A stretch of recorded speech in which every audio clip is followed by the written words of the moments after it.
Faz o que tu queres, há de ser tudo da lei. Bom dia, meu nome é Fernando Liguri e você está no Corrente 93. Esse é o vídeo da semana em que eu respondo algumas perguntas. Eu selecionei uma pergunta muito interessante para a gente discutir aqui. Eu tenho gravado alguns vídeos, eu tenho publicado alguns artigos falando sobre a natureza da experiência com o sagrado anjo guardião. Eu venho trazendo nas duas últimas edições do jornal Corrente 93, nas duas últimas edições do volume 1 do jornal Corrente 93, um estudo bem profundo sobre o sagrado anjo guardião, sobre quem é, o que é essa experiência com o sagrado anjo guardião. Esse material eu estou tirando de um livro que eu estou escrevendo que se chama Corrente 93, que tem a finalidade de discutir fundamentalmente essa experiência. A pergunta que o rapaz me enviou é uma pergunta bem interessante. Eu não vou citar nomes, eu só vou ler a pergunta e vou tentar discutir um pouquinho o que se trata essa experiência do sagrado anjo guardião. Então na pergunta ele me falou assim: Fernando, eu li no site do Espaço Novo Éon que o ocultista fulano de tal, não vou ler o nome dele, que o ocultista fulano de tal passou pela experiência do sagrado anjo guardião.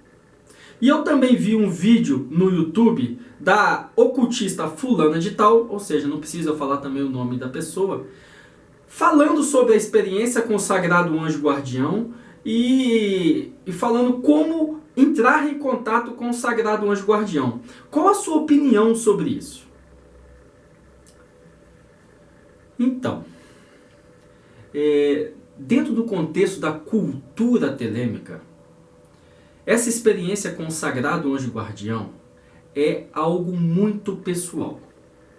Tanto é que não existe em Telema uma instrução oficial sobre o sagrado anjo guardião. Existem dois rituais fundamentais através que o Crowley delineou que você pode estar conseguindo ter essa experiência.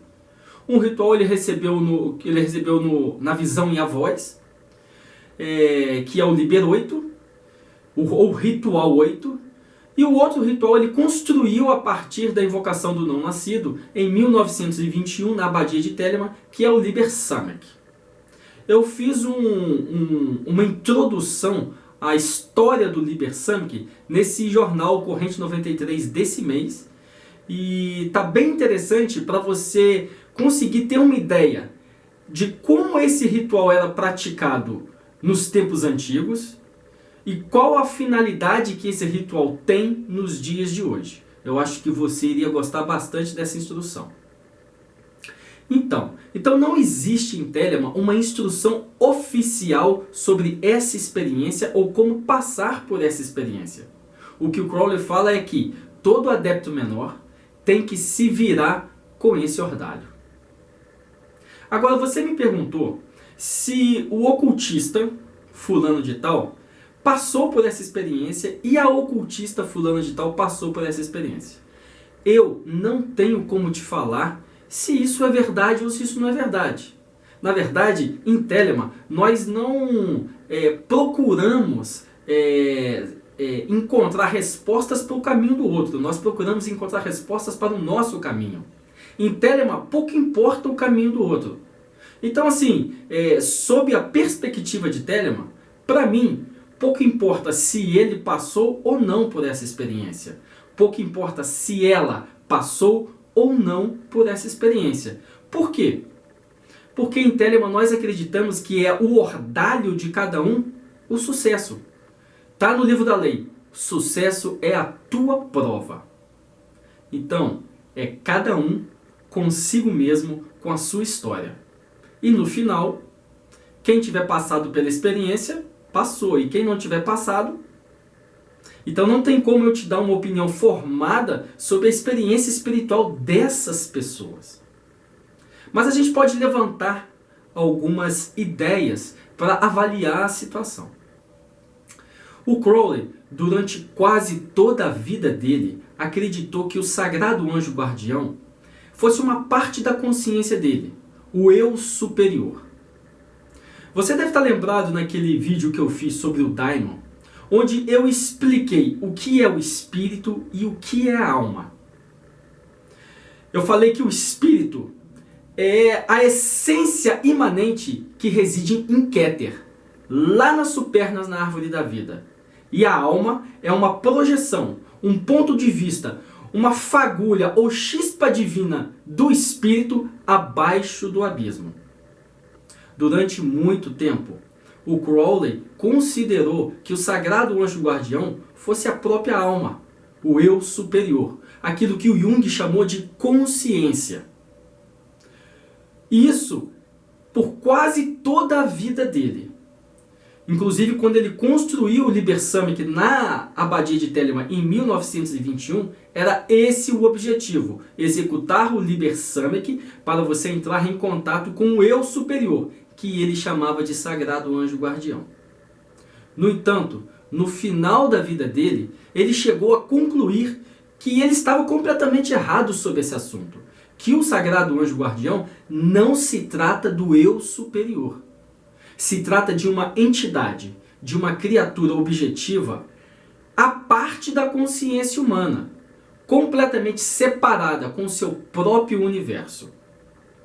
Quando nós vamos resgatar o sentido arcaico dessa experiência com o sagrado anjo guardião, dessa experiência com o Daimon, nós aprendemos que não é a mesma coisa.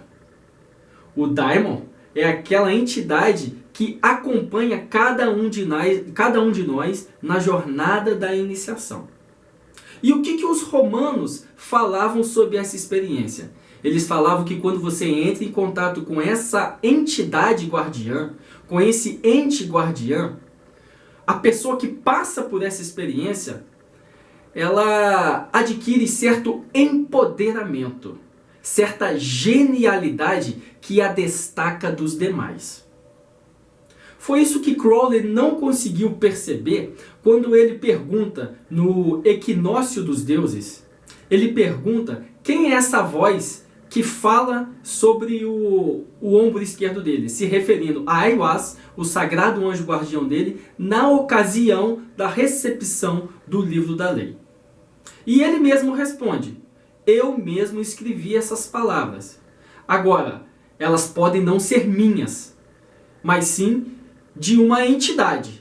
Se essa entidade for uma parte de mim, eu estou completamente inconsciente de toda essa história e tenho dentro de mim todo o poder mágico do universo. Ou seja, o que o Crowley não conseguiu perceber foi justamente esse empoderamento do sagrado anjo guardião, a qual os gregos, os romanos, os neoplatônicos já falavam. Quando ele passou pela experiência, quando ele passou pela operação do Cairo, ele teve um tipo de empoderamento que mudou completamente a vida dele. E os livros sagrados de Telemann, o Liber 418, ou A Visão e a Voz, são instruções que refletem esse empoderamento espiritual. Ou seja, se você quer saber se esse ocultista aí que você me perguntou, ele já passou por essa experiência, e se essa ocultista também já passou por essa experiência, observa o trabalho deles. Observa a genialidade do trabalho deles.